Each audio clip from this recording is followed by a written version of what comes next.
exploration project that I was very lucky to be involved with in 2013. And the cave that we were exploring or attempting to explore was called J2. And J2 is really the first letter of the Polish name for cave and number 2, because what happened is a group of previous explorers searched the jungle on top of the mountain for cave entrances and just listed them on GPS as they went as J1, J2, J3, J4, etc. It's described as to hell and back beyond Sump 4, to the core of the Sierra Duraz. You could say that maybe it's to hell and back if you don't love caving, cave diving, and all things underground. Or you could say it was to hell and back if you are passionate about cave diving, caving, speleology, and exploration. But it certainly was an incredibly hard trip. We were in the jungle for 3 months, and during 3 months, I personally spent 45 days underground and 45 nights underground in 3 separate trips to gradually work on and explore the cave. So we'll tell that story throughout this evening. So this is basically the mountain under which cave exists. So I know many of you are probably cave divers, so please excuse me if I'm explaining some basic things quickly. But this plateau, this mountain is formed from limestone. When rain falls on top of limestone, it's mildly acidic and it will dissolve through limestone, creating little fissures and little cracks. And what will then happen over a period of time is that basically those cracks will slowly get larger and larger with water flowing through them, and erosion enlarges those cracks to the point where eventually they become cave passages big enough for a human being to pass. Initially fully submerged, and as the water drops through the mountain, becoming dry with maybe rivers, streams at floor level, eventually completely dry as the water works its way down and down and down the mountain. Now, as with many things in life, in this environment, 2 things: we didn't have helicopter access, and if we had, it wouldn't have helped because the top of slopes of this mountain are primary forests, so you wouldn't be able to land people on the top. So unfortunately, what happens at the start of this expedition is several tons of equipment has to be carried up this mountain through the jungle to the top, and then the very nature of cave exploration, it has to be carried down through the mountain to the point we're trying to get to continue to explore. So it's a lot of physical work. So on getting to the top of the mountain, we have to descend in initially with what's called single rope technique, using a rappelling mechanical devices to rappel down these ropes.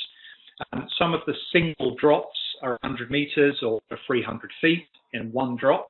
And overall, from the entrance down to the end of the first vertical sections is about 500 meters in a straight line, pretty much, in one rope. It's rope, rope, rope, rope, little ledge, change rope, rope, rope, rope, rope, little ledge, change rope, etc., down into the heart of the mountain. Eventually, way down into the mountain, over 1,000 meters, so approximately 3,000 feet vertically from the entrance, and 10 kilometers from entrance horizontally. So what's that, 10 kilometers? I suppose that's around about 4 miles, something like 4 or 5 miles. And you arrive at water, which is inevitable because the water is traveling down through the mountain, it's on the rock, and eventually it gets to where it's reached the groundwater level, and up with flooded tunnels. Cave divers, those of you cave divers know. These cave dives are often referred to as sumps because they're flooded sections within the dry cave. This one is flowing, hence the crystal clear water. It's not too cold. It was around about 14 degrees C, which is around 58 Fahrenheit. So relatively controlled conditions. And what you have, as many of this type of dry cave, is a flooded section, more dry, another flooded section, more dry, and constantly between each going down, down, down, down into the mountain. And then eventually, the pathway through to the bottom, the journey of the river where the water goes in on top of the mountain to where it eventually comes out at the bottom, has not yet been joined. There's about 10 kilometers of missing underground tunnels that are to be explored. We know they're there because the water in the cave has been tested with fluorescein dye and other testing methods, and it comes out in the valley at the bottom of the mountain range. And this region is absolutely packed with caves. It's the same area, the deepest cave in the Western Hemisphere, Huatla. It's right next door to another one of the deepest caves in the region, Cheve. So basically, it's really a cave diver's, cave explorer's paradise. And the aim of cave exploration is to go in at the highest point where the cave starts and come out at the bottom where the water comes out, almost like Gandalf and team in the Lord of the Rings following their way right the way from Moria. It's a journey. Now, obviously, this is in the far distance with its heading tails, Everest. And right in front of us, at the front of the screen, is the Rongbuk Monastery. The reason for the photo is the height difference between the summit of Everest in the distance and the monastery, and the horizontal distance from the peak of Everest to the Rongbuk Monastery are the same as what we're trying to achieve at J2, just to give you a sense of scale, because in a cave, you can't see this. You're constantly turning corners, climbing, descending, crawling, and diving through segments. So here it is in our map. You can see at the top there we have Everest's peak and the Rongbuk Monastery, and we're looking at around about 16.5 kilometers, and we're looking at around about 2,500 meters between the 2 points. So if you see on the map there, we can see J2. We can also see Cheve further back, which starts even higher. And then we can see right down the end, Cueva de la Mano, which is part of the Santo Domingo Canyon.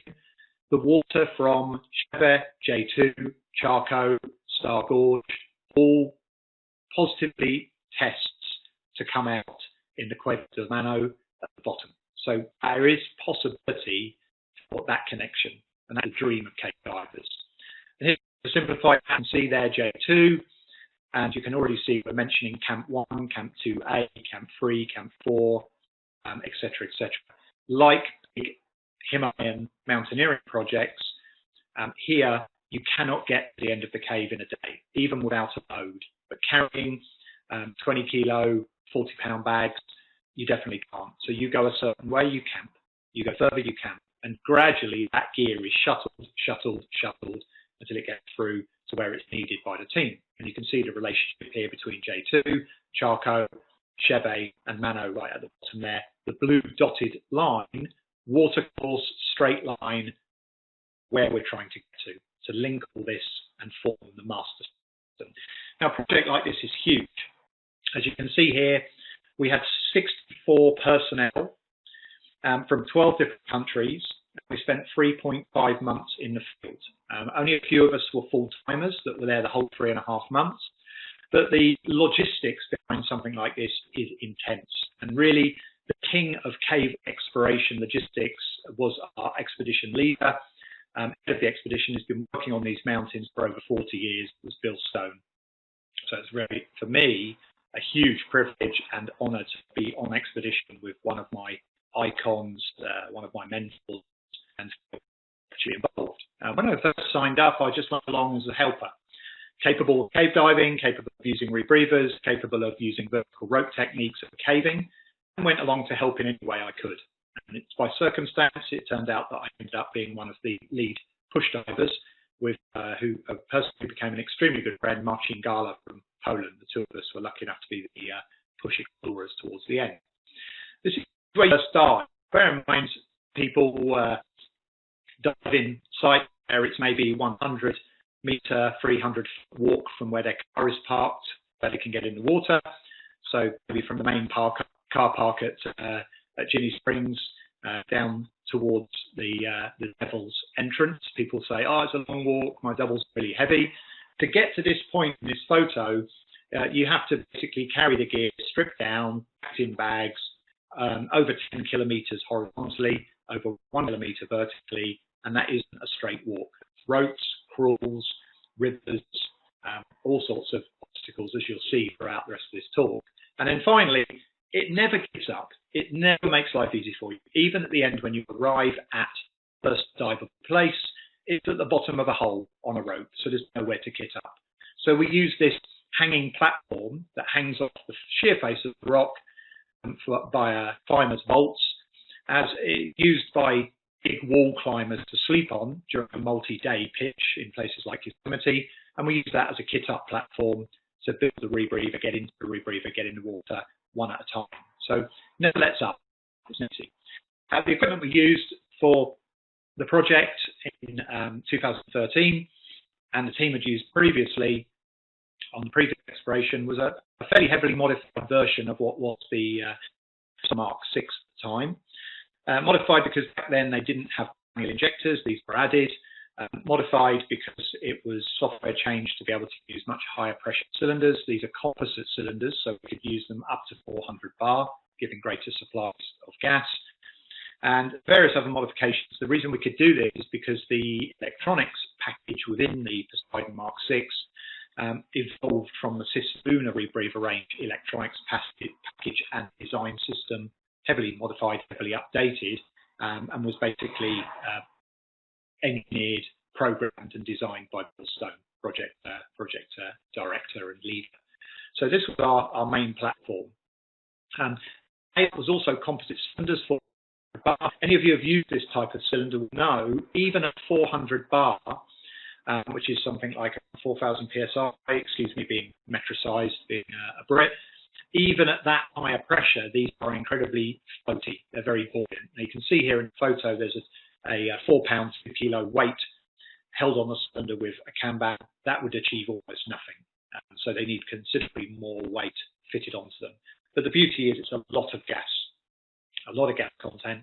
So you're minimizing the number of cylinders that need to be carried for stage dives. Now, the original aim was previous expeditions had passed sump 2 at approximately 200 meters, 600 foot long, and relatively shallow. They'd found dry cave. Within the dry cave, they'd found sump 3, but they found an immediate way around it in dry cave, so it could be bypassed. On a cave expedition like this, nobody really wants to dive, so the ability to bypass a sump is always looked for. And then inevitably, they arrived at sump 4, which had no bypass. And the team previously dived it, and they'd laid out about 280 meters of line. So you're on something like about 900 to 1,000 feet of line. The line had climbed, worked its way right up, and actually ended up tied off to a rock pendant in the ceiling at almost zero depth. Still underwater, but with the computer up against the ceiling, the reading was very, very close to zero, like 0.1 meter, a couple of feet. So everyone was really optimistic that very soon this sump would surface into more dry cave, which was what was wanted, making it a little bit longer than sump 2, but not so much. Effectively, logistically fairly straightforward. And our job was to get there, get enough equipment there, all the way to sump 4, beyond sump 2, and the dry cave beyond it, and to go out, lay line, and hopefully fairly quickly find dry surface and the continued exploration of the cave. To achieve this, we have a lot of stuff to take. So here, just as an example, we basically have a Thermarest sleeping mat to sleep on because you're camping underground. One of those Nalgene bottles has a sleeping bag in it. You then have a climbing harness. You have a full rack of vertical climbing equipment to go down the rope, propelling, and to climb back up it with jammers. You obviously need rope for 1,000 meters of descent. Most of the area was pre-rigged, but once we were beyond the dives on our own, we needed to rig any vertical drops we could find. And that's the main objective. We want to go down, down, down to get to where the river comes out. So we have these amazing custom-made gear bags. You see that in kind of a mesh. So when you lift them out to the water drains out, they're sort of ring shut, and they have weight pouches on the rear, so you can make them perfectly neutrally. And there's one pack. And they weigh between 20 and 30 kilos, so it's around 40 to 60 pounds, and have to be traversed through sump. Beyond sump 2, the divers are on their own. There is a kilometre, about 3,000 feet of dry cave, and it's not a straight line or walking.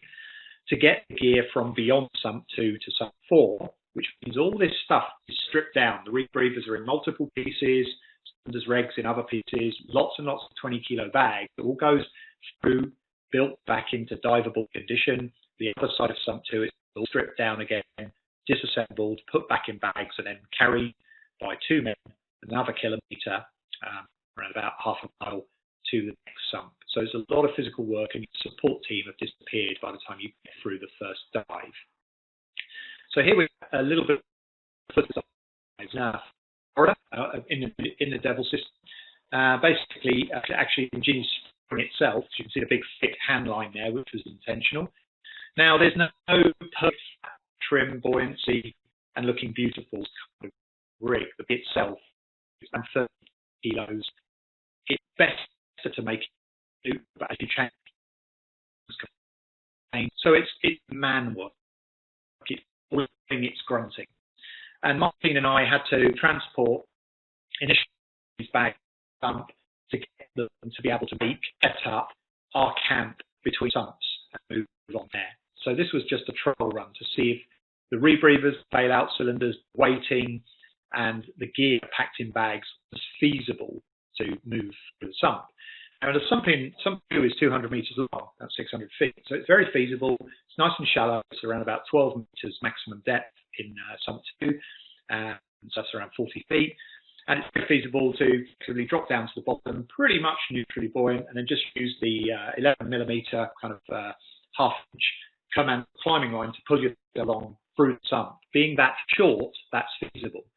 But to get beyond sump 4 and set up another camp, we didn't really want a long cave dive. That was not what we're looking for. Really, what we're doing when we're cave diving in cave projects is caving underwater, and the sooner it's over, the better for exploration and for safety. So as I said at the beginning, we moved it all up from the valley to back camp. So we finally arrived after the tracks, and we used the local farmers and their donkeys to help transport the gear up through the forest. You can see it's what we call cloud forest. It's constant wet. You're in the cloud. You're man manoeuvring all the gear base camp to the mountain. But once you're up there, top of the mountain, like I say, it's cloud forest. It rears its head through the clouds periodically, but quite a lot of the time, base camp is a wet, rainy, cloudy, humid place. And bizarrely, because you're at such altitude by then, can be quite cold, especially when it's raining. So as ridiculous as it sounds, some people think camping underground in a cold, muddy cave would be fairly uncomfortable, and you'd be looking forward to your rest days out of the cave at base camp. But most of us that were there on full time to explore actually felt that we got better food, better sleeping conditions, and less bugs, and a nicer climate in the cave than we did back at base camp. But there were exceptions. Some days the clouds cleared from level. So when you woke up in the morning and unzipped your tent and came out, you were in a perpetual green gloom because you're under the canopy of rainforest. But what we had to practice our caving rope skills, and for new team members when they arrived on the project through the 3 months to be assessed by the rope expert, Martin, we had a rope rig up the tree, which is around about 30 meter high, 100-foot high tree. And we put another one of these climbing platforms at the top of the tree. And when you came out of the cave for a few days, it was a real luxury. It was sunny above the canopy to climb up the tree on this platform with a book, a water bottle, and just enjoy some actual sun the first time. Because, as I said, 5 days underground, most of the other 45 days in base camp, which is under the canopy. So I felt a bit like a mole, a bit like Gollum by the end. I didn't see almost any sun whatsoever. A lot of these big projects, funding is spread around a lot of sources, but we were very lucky that a team from Discovery Channel, from the TV show called Curiosity, budgeted to come and make a movie of it. And the brilliant thing was, those of you that work with teams on wreck or cave projects, often these guys, the cameraman there, Zach, were fabulous. They really were team players. They didn't get in our way at all. They wanted to tell a true and realistic story. And the movie has been out there. It's been shown. And they really did do a good job of showing what we as explorers were trying to achieve. But even better, their contract and their insurance didn't allow them to go underground. So they did all the surface filming, all the interviews, and then they gave us the equipment to film ourselves underground. And that was all underground. They were not allowed in the cave. So we didn't get really interfered with, but they did do a very, very good job. Behind them here, you can see our base camp main team cooking tent. So this is where team food is cooked. It's waterproof enough with bench seats behind for everyone to sit there in a rainstorm, and then around the camp in the woods, you've got everybody's individual personal tent. Logistics. They say an army marches on its stomach. Well, basically, if you've got 20 to 30 people around spread between the surface and eventually Camp 3 and beyond the sump Camp 4, they're going to need food. They're going to need batteries. They're going to need power. They're going to need all of these things on top of caving equipment, diving equipment. Off the line, you can see at the top right there, packed in Nalgene, so it can be carried through the sump, so you can repack the rebreathers. Gas-wise, Bill had done the logistics and the planning to basically enable us to carry a single set of cylinders, oxygen and diluent for the rebreather, and 3 bailouts per diver, open circuit, for 2 divers, to be self-sufficient for 3 months of the type of dive that was anticipated, plus a spare set in case of failures in the cave, and numerous other spare sets outside in case of multiple failures. So you really didn't want too much dive kit down there, just what was needed as safety extras, but a lot of gear to be taken. Briefly on this slide, this is Bill's mind. Those of you that met him, he's just like amazing. He's a bit like Dr. Spock. He's like a Vulcan. He's just constantly thinking and driven and always comes out with the right answer, and safety is king. And this is his tactical timeline as to where people were in the cave and what was needed by them at a given time. So you never got close to actually starting to explore and went, well, I can't because I've got no battery. I can't see. I can't because I've got no soft line. I can't refill the real brew. I've got everything but no line to lay in this sump. So logistics was everything, right down to, you can see in the front middle there, toilet paper, or TP as we know it, which obviously in this time of lockdown and COVID-19 and panic buying has become a rare commodity. So you can see there, Katia looking through Bill's log sheet as to what needs to go to what people at what camp, packed in bags and labelled, and then basically there'll be a huge pile of 20 kilo, 40-pound bags that have to go down the cave. So each caver picks one up and off they go. And it starts from base camp, or annoyingly, kind of base camp, you now have to go down the mountain on the side quite a significant way. There was just no base camp in the cave entrance. So down through the forest, cut my day, by the project, just over time. And then expecting, wonder if it's this cave jet 2 it's going to be, it's going to be spectacular. And I came around the corner, you've got to be flown across the planet and dedicated time to go down this muddy hole. It looks like the simple British mud holes that I cave in here, but it's deceptive. What lies beneath is a very different creature to what you see here. So almost immediately you go through that small crack. There's a little bit of squeezing, and then you're onto the first major rope. This one's around 70 meters, so that's approximately 210 feet, single drop, one rope straight down in that crack. So basically, you're on rope straight away. So the core skill for team members to be invited on the project or to have on their CV to ask to be invited on the project, obviously rope skill, because you can see that 200 foot, 70 meters deep, one error, and there are not really going to be any second chances. But of course, you're already preempting the inevitable, incredible hard work at the end of the project. Everything that goes down that hole has got to be brought back out for conservation reasons more than anything else. And that means climbing back up the rope with human power, dragging all those 20 kilo bags back up again, and no gravity to help you. So, an intro to rope. Those before, we've got pedal stop, so you get speed or so your 20 kilo bag underneath you back over, so your bag hangs down underneath. And then all these other bits of safety, so you're not just connected by one point.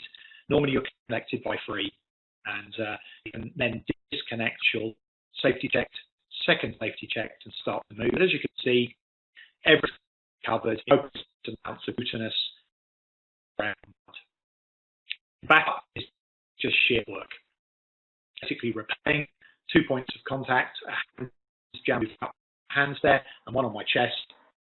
and a foot loop to effectively, if you've got common sense, still use your leg power rather than your arm to push yourself up and up. But 500 meters is nowhere near the bottom. It just gets you down the main vertical section. So pretty arduous. Down the first main vertical section, you then into some fairly squalid area of low streamway, crawling along on the floor, dragging these bags behind you, clipped to your belt, so they're between your legs and literally just dragging on the floor, which makes crawling pretty hard. Sometimes the crawling lowers again to what we call frutting, so you're flat on your belly, shoulder blades scraping the roof, crawling along in a couple of inches of water, so it's fairly unpleasant. But eventually you reach this place. Now, very few people ever actually slept here. It was called Bivouac Camp. So technically it is Camp 1, so to speak. It's right at the bottom of the rope. And the main purpose was here there was a fresh stream. There was 3 hammocks slung between climbing bolts in the walls. There was food, hot drink making materials and stoves. So if you'd done a trip back out of the cave from Camp 2, arrived here and went, wow, I've got like 600 meters vertical rope climb with a 20 kilo bag underneath me. I'm too tired to make it safe. I'm going to get a good night's sleep here, a meal and a couple of hot drinks, up early in the morning and then do the last leg. Most people would get here and say, we're just going to find the last bit of effort and carry on going up those ropes, out of that grotty little entrance, the half-mile hike back up through the jungle to get to base camp, where there was a campfire, and if you were lucky, tacos and some fresh vegetables and fresh fruit, and maybe even a tin of beer. So most people bypass this, but it was vitally important for the possibility of any accident. We could stabilise the casualty here before a full-blown vertical team rescue if needed. Because that's one of the main things. There's no 911. If anything happened to any team member here, the team rescues the team. And the further in you go, the smaller the team gets, especially once beyond the summits. So at the far reaches, the possibility of rescue is slim, and that has to be taken into consideration when agreeing or wishing to do something of this nature. Risk assessment, as we know it. It's somewhat a good idea. It's not all nice walking through a beautiful cave. So you've got a cave, they're coming out of the crawl, they're basically belly flat on bedrock, their shoulder blades are into the ceiling. This is Gilly Elor, she may be, she was absolutely hard as well as laying in. Some amazing expeditions to do with get the trains and start to add the whole thing together like I did. But you come through that squeeze, not just the weight of your body dragging a 20 kilo bag behind you, and handling it along the passage, cold, wet, drafty, more squeezed that you can push yourself through. In some places you drag the bag, so you enter the line and just pass the bag into the person, sometimes over your bodies into a heap, move the whole team forward and move the heap a little bit further, move the whole team forward and move the heap a little bit further, again and again and again and again, and it's all. You end up to a pile of 30 bags, a good night's sleep, as you'll see it, but then process again to camp 3, and then camp 3 and again hit to die. Process continues. So it's very cool the way that mountains are explored. That they can camp, stored. Sometimes the people come down or close that camp and up to the next one, equipment stored, and so on and so forth. What happened here? We'll take a massive amount of camps, come out for a few in the sun and some food, back down, move it from camp 2 to camp 3, out into the sunshine. And even when you get into the bigger stuff, it's really easy. You notice here the ropes going horizontally across the wall, and then the reason for this is that to make vertical drop clear of the waterfall, because what you don't want is to be trying to descend a rope, or worse, climb it in the full force of the waterfall, not just for cold, but for the sheer effort of trying to climb your way up a rope against the flow of water. And the whole J2 River falls down these canyons. So you traverse across the ceiling and then drop down in a lower amount of water flow, just spray, or if you're really lucky, clear of the water. And same here, you can see by the look on the poor guy's face there, he's like grimacing and his eyes are sharp because he's in the spray. You can see the waterfall there tumbling over his over his feet, and then basically dropping down into light, backlight at the bottom of that particular shaft. So even if you've done the big rope drops, it's never a straight line. You walk 20 meters and you've got to drop 5. You walk 10 meters, you've got to drop 10. It's constantly on the rope, off the rope, on the rope, off the rope, on the rope, off the rope. So concentration is intense so as not to make a mistake, to make sure you're triple connected before you test the device and then disconnect one safety line, test it again, finally disconnect the second safety line to enable you to descend, and same on descent. Constant mental concentration for safety plus intense physical effort. So by the time you get to these QR tokens exhausted, there's a much nicer picture showing how you go horizontally across before dropping vertically down to stay out of that water flow, which again is mainly about effort.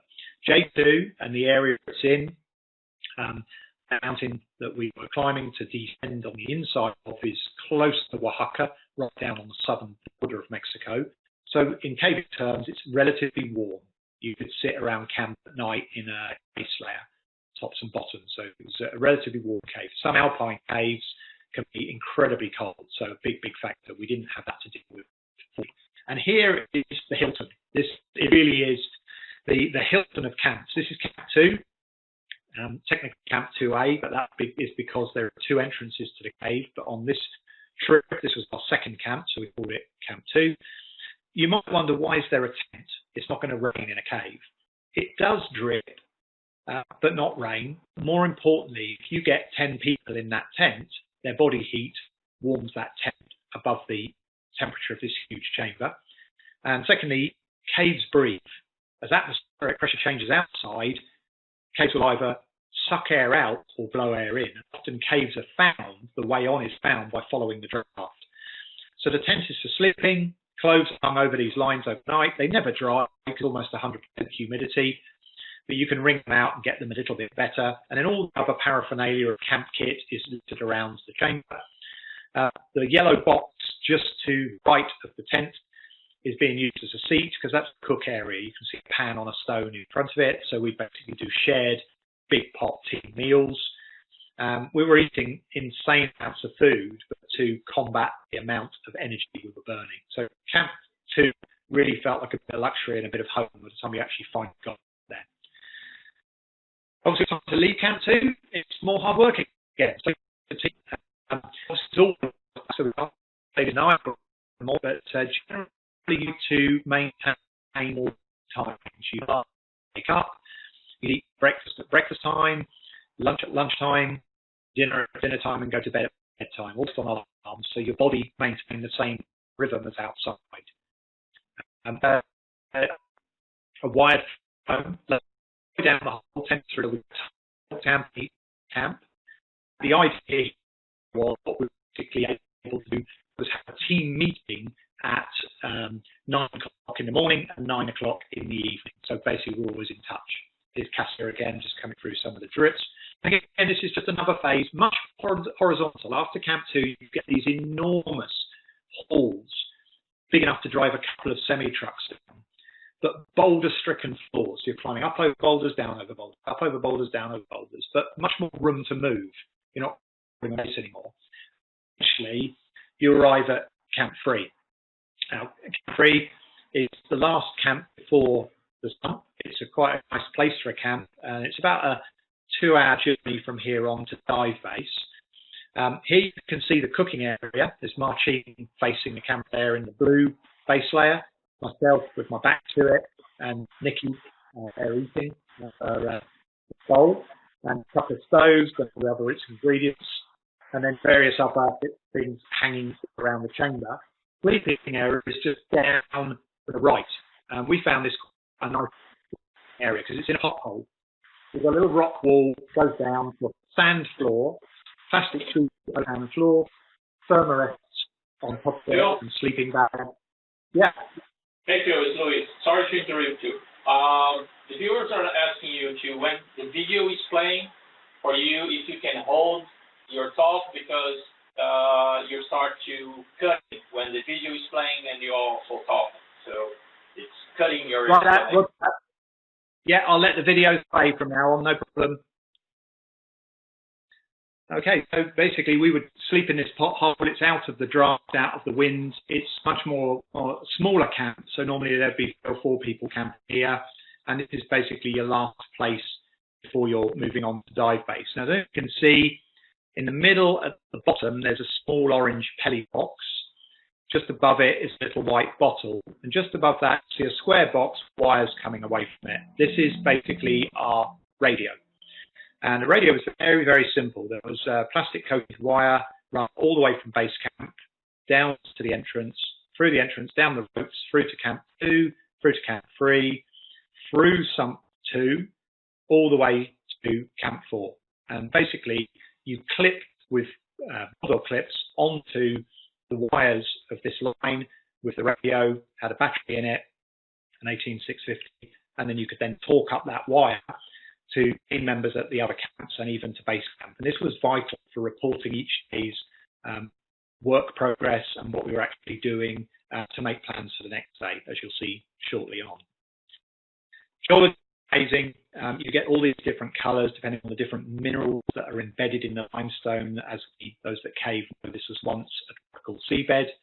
Flat is now inverted. It's basically the top of an enormous hill of boulders that has to be passed, climb up, climb down yet again. But these beautiful red colors from oxide within the limestone bed when it fossilized. So it's really quite beautiful. And this is that hill. So you can see the kind of green little splatter of light there, way, way beyond that, down the bottom, about 200, 300 foot distance and a good 100 foot, 30 meters of drop.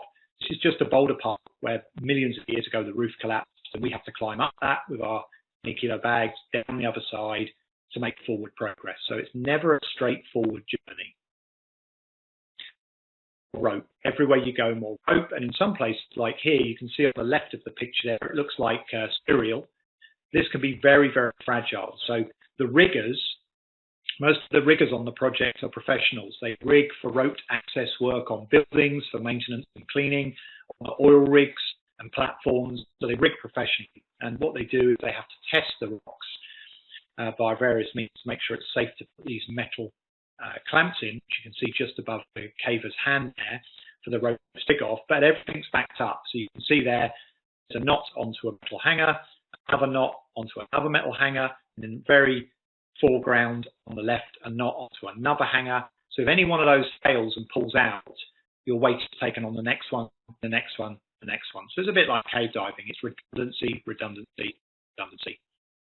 Streams and rivers in areas, you might wonder why these guys are kind of really hugging the opposite wall, because the pool slightly to the left of them is around about 10 feet deep, and you don't want to get soaking too soon. You're going to get soaking anyway, but you want to kind of save that for later. And again, with 20 kilos, 40 pounds of gear on your back. So it's just constant work. We had little stop areas. So just a few feet ahead of the guy in red is a sit-down area. There is a water bottle catching drips from the roof. So it's been filtered through the rock. There's a little bottle of drip water sterilizing fluid, 2 drips to a litre. And then some packets of Tang fruit flavoring. So you can basically make a liter of fruit flavored sterile drink it, and then leave it to catch drips for the next team coming by. So there are rest areas built in. And normally during the day, you're carrying energy bars, Cliff bars, fruit, nuts in grab bags, so you can snack on the go. Main meals are morning and evening, where we were a bit like hobbits. We'd have 2 breakfasts and 2 dinners every day. And trust me, you needed them. Those in the route going up Everest are stationed along the passage that ends into the cave. We descend approximately 500 meters vertical, like an elevator, into Camp 1.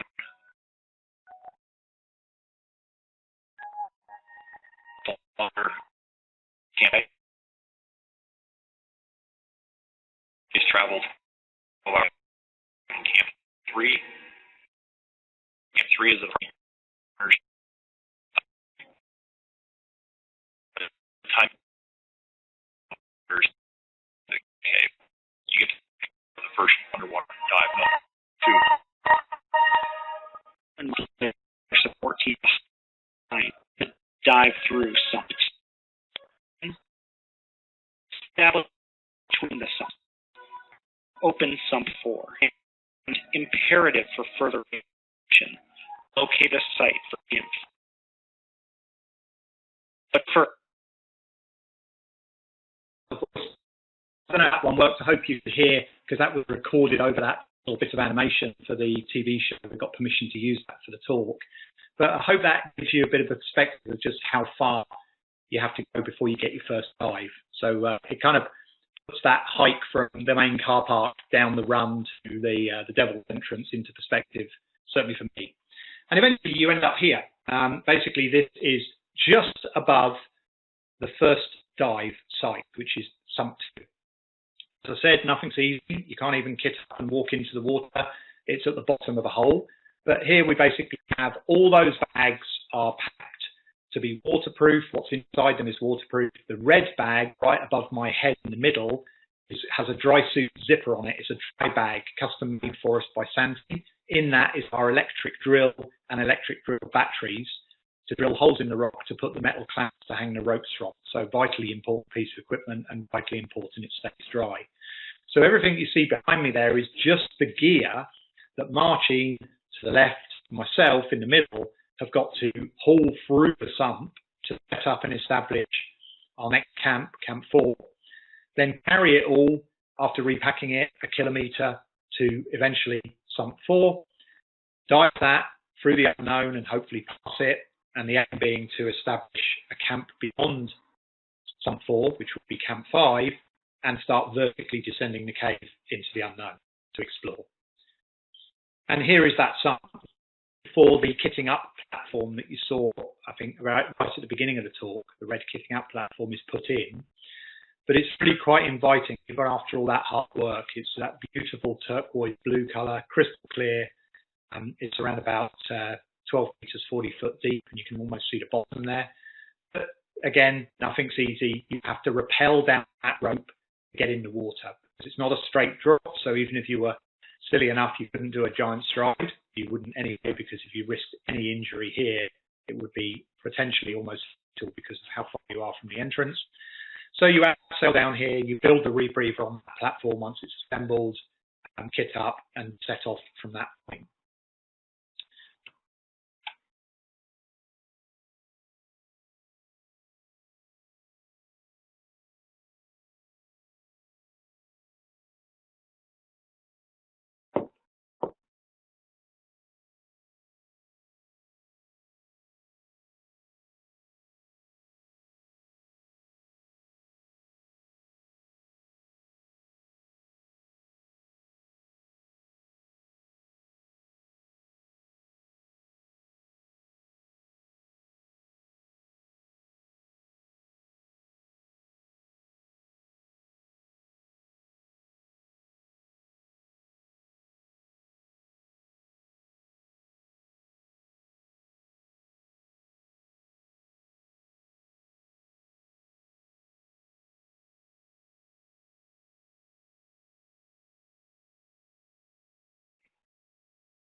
To this for us, I mean, just to get here, we spent a month. I will break through and get to the other side of this floor, and hopefully the beautiful paper.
Sorry, I can talk through the first bit for the internet, but I'll just put a couple of little things in there.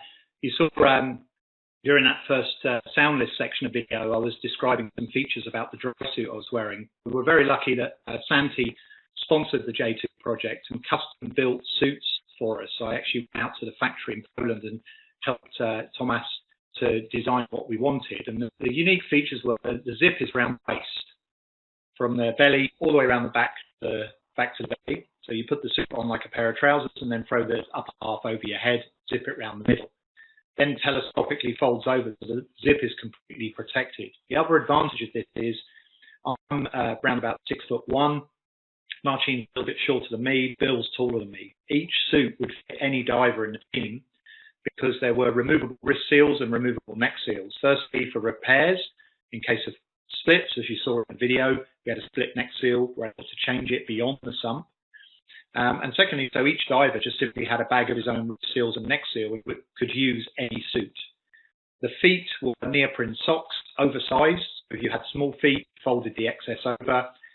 Not big feet, they fitted, and then we wore rubber Wellington boots over the top, so caver style. The other thing that was custom designed for us for the project, you notice quite a lot of the film here, we're wearing this blue underwear, blue base layer. This was developed between Polartec, a company called Cupron, and Fourth Element. And it was Dawn Kanagis put the three of them together. And what they did, they impregnated the yarn of the Polartec fabric with silver and copper, which is a proven technique to stop skin infections, especially between the fingers, in the crutch, back of the knees, these sort of things, fingernails dropping out because of infection there. And it was incredibly effective. The long-term underground teams, no infections, no skin damage, nothing like previous expeditions. And for me, really, if to try and explain why explore. These days, because of technology, satellites, the International Space airplanes can fly over and photograph pretty much anything. Autonomous underwater vehicles, mini submarines can scan pretty much the entire ocean's bottom. But caving is like the early Victorian classic age of exploration, when people like Amundsen, Scott, Shackleton went in search of the South Pole, didn't even know what would be there. With caving at this time, you simply have to. There's no automated, manless little surrogate machine, drone, ROV, AUV, etc. you can send to a place like this. So this photo, it really, for me, summed up my feelings of the expedition. This is where we have eventually surfaced beyond sump 4. Previously dived to approximately 280 meters of length. We tied on new line, hoping it would clear very quickly, and ended up, once we did a complete grade 5C underwater survey of the sump later in the project, realizing that it was 600 meters long. Now, compared to some of the stuff that people are doing in Wakala, in Quindies, in all of these caves in Florida, 600 meter or approximately a 2,000 foot long sump isn't particularly long. It's a cave dive for sure. You need redundant equipment. There's no way you're going to swim back from there without redundant equipment. It's not particularly long world-breaking cave dive lengths. The 600 meter long sump, 10 kilometers into the cave and a kilometer vertically, is fairly unusual and basically a fairly big undertaking and wasn't expected. We eventually surfaced, I don't know if you noticed in the video, but as the subtitle said, getting shallower, you could see the divers were coming up over speleotherm, stalagmite, stalactite, calcite formations. These only form in the dry. So what we now know is that portions of sump 4 millions of years ago were dry cave of a flowing river at floor level. Boulder collapses due to landslides, earthquake action, etc. over the millennium have blocked a section of cave ahead, meaning the water now backs up, hence the longer length of sump 4 than would have been there when the cave was formed. And when we surfaced in this tiny little room about the size of the back of a pickup truck. Like, wow, is this it? Where's the way on? And we were about to say, well, we're going to go back. And I, as you can see here, put my thumb in my hood and pulled it away from my ear to be able to hear and talk to Marcin. And all I could hear was the roar of a waterfall, the one you saw in the previous video. And this is exactly what we're looking for. We don't want any more diving. We want to be back on rope, dropping towards the resurgence or spring at the bottom of the mountain and extending J2. Today's for now. Beyond the sump 2, the exploration beyond this, probably 15 minutes will disappear for the next 20 hours. So keep your trust.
So you can see there, basically, by the end, we basically, including the underwater passage, we discovered approximately 600, 700 meters of virgin cave, past the 600-meter sump, got to a waterfall with a high-level dry passage above it, explored and surveyed to grade 5C the dry sections. And then, remember earlier I was talking about the electric drill and batteries in the waterproof bag? Well, of course, things don't always go exactly to plan. So the waterproof bag didn't stay waterproof, the drill and batteries got flooded. So that's why you saw in the video that Marcin, who is a professional rigger, was basically testing the rock by hammering it, listening to the sound it makes, and using manual tides in little holes over stalagmites, stalactites, around loops, around protruding rocks for it to descend that waterfall.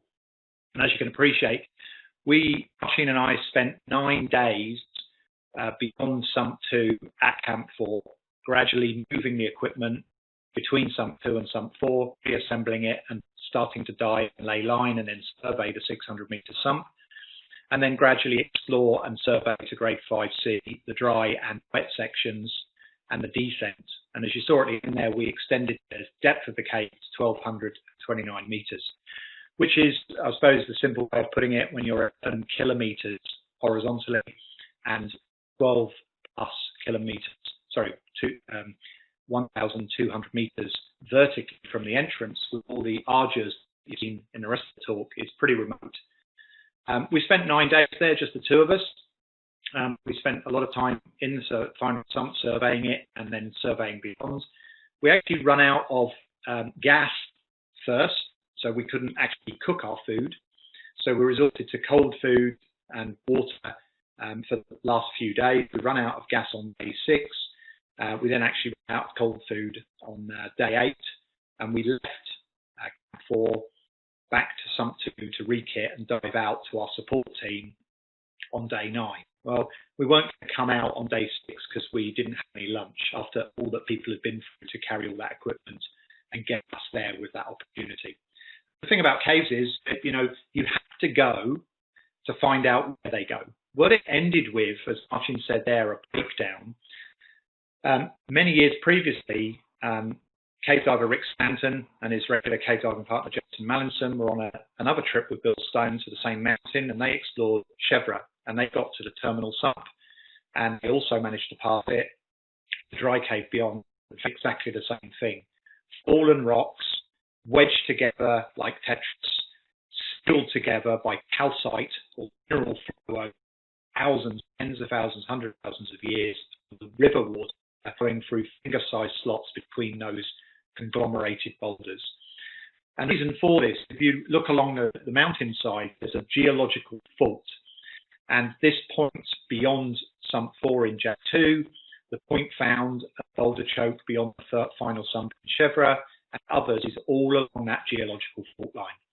Ongoing project here are to try and get through that fault line, either by going high and bypassing by going over the top of it to get back to the submerged river, or eventually finding a sump that gets through a big enough part for human exploration. So it was fairly arduous to be 9 days on that with your friend. We did have some fun on the trip, a lot of the time. The main thing with it was the camaraderie. And the results you can see here. Right at the top, we've got the original J2 entrance. A new entrance was found called the Last Bass entrance, which is just to the right of that and a little bit lower. This was the entrance we used on the 2013 project. And the reason for that was it avoided Sump 1. And that enabled you to skip some diving, which is far preferential. We were then able to enter at Last Bash, drop to the first 170-meter pit, down to the 500-meter deep bib camp, which I showed you with the hammocks that we didn't use, then through the restrictions, out of the restrictions to where Last Bash entrance joined the J2 cave at Camp 2 or 2A. And from there, in big tunnel, as you could drive a semi-truck before a boulder choke you have to crawl through called Dondi Homek, where is Homek, and a friend of ours got lost beyond it and then found again. And eventually Camp 3, dive backs through Sump 2, Camp 4 beyond Sump 2, Sump 3 is bypassed, then eventually Sump 4 in green there, 600 meters long and passed by us on this expedition, and then limit of exploration in 2013 with the cave currently blocked beyond human size transit. The most important thing with any of these projects is teamwork. As you saw at the beginning, there were nearly 70 people from 12 different countries involved in this project over 3.5 months. 2 were lucky enough, or over 3-4 decades of their lives, had built the skill set to be ready to explore beyond Sump 2, then beyond Sump 4, and find a way on. But they wouldn't have achieved anything. It would have been impossible to even dive there, really to even get to the first sump, let alone dive without a team. The rope had to be rigged with fresh ropes all the way from the entrance. The telephone wire had to be rigged all the way from the entrance. And this mountain of gear had to be taken in and carried out at the end. everything was removed to keep the cave conserved. So you can see here one of our core team of haulers, including Bill and Gilly there. I've got a nice sign they made up on that bit of old Karamat and will haul for food. As you can imagine, people were getting pretty hungry towards the end. I can't really convert this into imperial. I do apologise for my American audience, but I normally run at around 75 kilos is my normal body weight day in, day out. I went out to J2 a little bit heavier than that because I've been training so hard, so my muscle weight was up, so I was probably closer to 80. I came home after 3.5 months at 65. So I lost over 10 kilos in body weight despite eating massive amounts of food from 3 months of sheer exertion. My first trip in the cave was 19 days and nights long when we were able to pass Sump 4 for the first time. We then came out for a team meeting about what would happen next because it was so much longer than planned. I went back in for a 5-day trip to resupply Camp 2, ready for the next push. And then the final trip you just saw in the video with Martin, where we came to the end and surveyed everything, grade 5 sea level, was a 21-day, a 21-night trip. So when you add it up and did maths, my article I wrote about it when I came home was 1,000 hours under the earth. So the procedure in cat TP from the bag, in the bag to keep it dry. 2, take an adequate amount of do not waste. 3, take without waiting. 1. Like I said, we did have some fun, and what we did, because the film crew had entrusted us with their cameras, their video cameras, their SD cards, and their audio equipment to make the movie for them under their instructions, we of course did a few joke moments, and this one was aimed at like a British history documentary to describe the process by which you go to the toilet, number 2 style, in a particularly nasty environment, and having to make sure you get it in the right place, don't slip over and fall into it, minimise the use of TP, which was particularly relevant at the moment with the COVID lockdowns and people bulk buying and crazy buying things like TP. So we did have some fun as well. Definitely the thing I took home from it most was not the 600 metres of virgin cave found, not the achievement of passing Sump 4, especially as it turned out to be so long for the environment, but the camaraderie. The guy next to you, the friends I made, Martin became like a family member. I spent 9 days on Sump with him alone, bonded in a way that only people who spend those sort of times in such an arduous environment can. So there's Martin and I when we came out, the end of the 21-day trip. You can see my collarbone sticking through my base layer there, my cheeks all sunken, and we both got our beard. At the start of the talk, before I put the slides up, you probably noticed I'm wearing a similar beard that's unfortunately, because I'm several years older now, a lot grayer. That's my COVID lockdown protest beard. I'm not shaving it off until I'm allowed to dive again. It's been 2 months since I've been allowed to dive. It's the longest time I've not dived in my whole career of 30 years. So I'm going to drop the screen share now because that's the last slide. And you can open the thing for questions. If anyone has any questions, I'd be more than happy to answer them.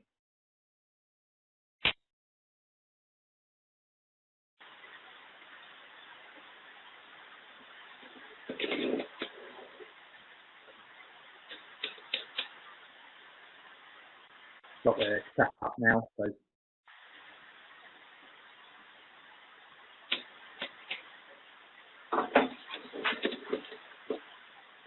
We can use the chat to type the questions.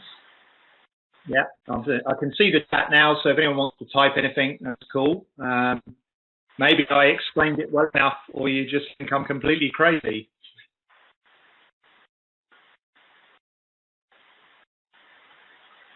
No. Okay, well, if there's no questions, then I'd just like to thank everyone for... okay, that's a very, very good question. So basically, with a limestone cave, what basically, 2 things happen. Firstly, the limestone is porous, So as I said earlier, they breathe. So air travels through passageways smaller than us into the cave and out again. On top of that, it's a river cave, so the water is flowing through the cave, and the water, much like our bodies in a absorbing gas decompression sensor, basically comes from the surface. So it contains 21% oxygen, 9% nitrogen. It's saturated to atmospheric. So it's constantly effectively refreshing the cave environment. So unlike certain mines, depending on what rock is mined in what type of rock, unlike closed-in small areas with no fresh water flow, limestone caves are generally, especially of this type of size, safe living environments.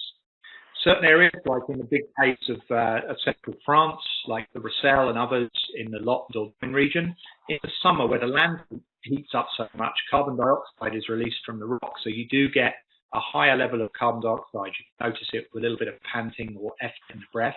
Not to a dangerous level, but it does rise. It's only in very small air chambers between flooded sections, what we call an air bell, something not much bigger than a big fridge, that you can get where all the oxygen's been used up by the previous diver. So generally, in limestone cave, you're pretty comfortable with that. Another question there is, why didn't we use a manual drill? I'm taking from that, you mean like a hand-wound drill and drill bit. There, you kind of do. There is a type of metal hanging device that can be put into the rock manually, but it's by hammering. So effectively, if you hammer it, it turns as it's hit and makes that hole. But it's incredibly time-consuming and physical effort-consuming process. So the norm is to use industrial-grade battery-powered drills and battery packs, and it normally works. We've used it for the rest of the cave. Now, if you think 1,200 meters of vertical descent, all on rope in various sections, a minimum of 3 hanging points at the top of each, that's a lot of bolts. So it really enables the rigging of the cave to happen at a sensible pace for a 3-month expedition. All the way back the way you came after you got to Sump 4, how was that like mentally? Well, we knew even if once we got through Sump 4, we got to another 500, maybe more meter vertical drop with nearly 10 kilometers of missing cave between where we were at Sump 4 and Camp 4 in the cave and where the water comes out in Mano. It was never going to happen on a 3-month expedition. So we knew we weren't going to get through. This is a process. These caves like Huatla, Chevet, J2 have been explored by teams, many of which led by Bill Stone for the last 40 years. And there's some phenomenal books on these expeditions available if you want to search them out. And it's a general team effort. It's those of us lucky enough to have had the opportunity to be the explorer on one trip, have just opened the way or cleared off a dead end for the next team to go look somewhere else, and so on, so on, and so on. Rick and Jason left the end of Chevrolet as a conclusion, and the team has been back in the last 2 years and added kilometers of new passage, but not following the river, trying to get past it, trying to go over it, trying to go around it. And maybe at some point the same will happen with J2. More work will go higher. There is a high-level series before something called From Russia with Love. Maybe that will extend. The thing about caves is they're the great unknown. You don't know where they're going until you're able to go and look. So very good question. We look line in the fluid sections like cave divers always do to navigate. How do you navigate in the dry sections? Well, very similar to mountain hiking. You use piloted, so you navigate by recognition. This rock feature I turn left at. There's a junction here. This way it's larger. This is the main route. This is the smaller route. And you learn it. You learn it piece by piece. So many of the team members who came in the middle of the project, our first few trips down with them would be to teach them the route. Now, there was the radio wire, but it was literally super thin, cave line, black plastic coated electrical wire. So unless you literally crawled along it, you couldn't see it. You couldn't look up and say, there's the radio wire. So really it was just what we call pilotage navigation. And people did get lost, but it was always easy to just backtrack the way you come until you saw something you recognized. and then carry on again. But obviously, each time you go wrong, you're using more energy you probably just haven't got.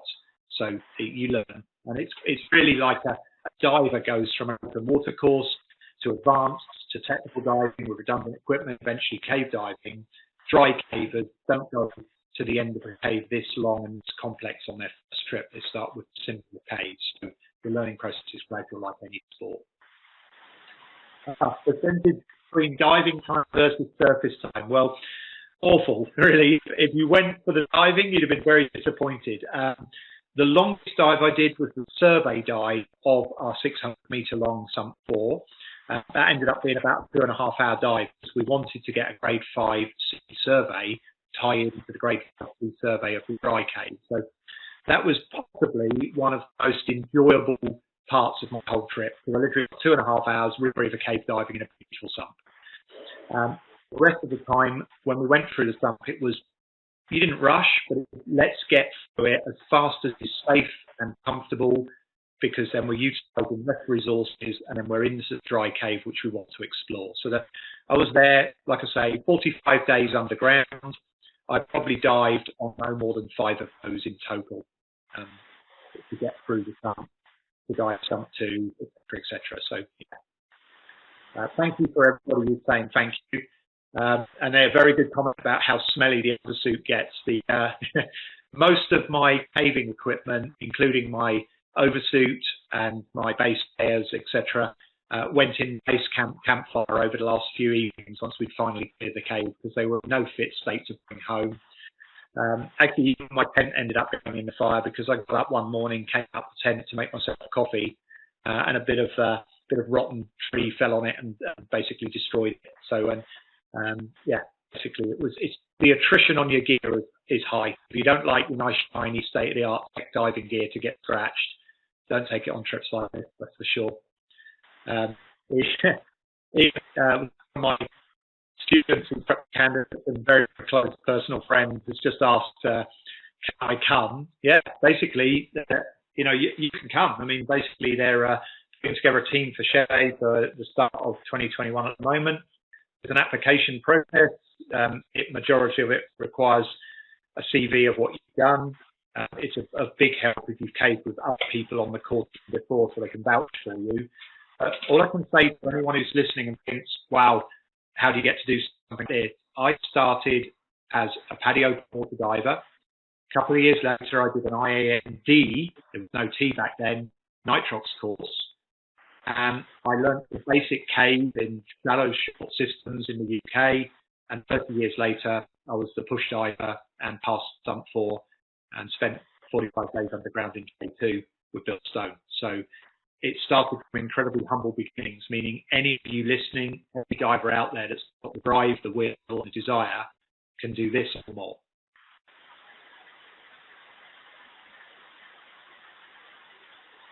Good. I think that's the last question. So I'll just say a huge thank you to everyone who tuned in and listened.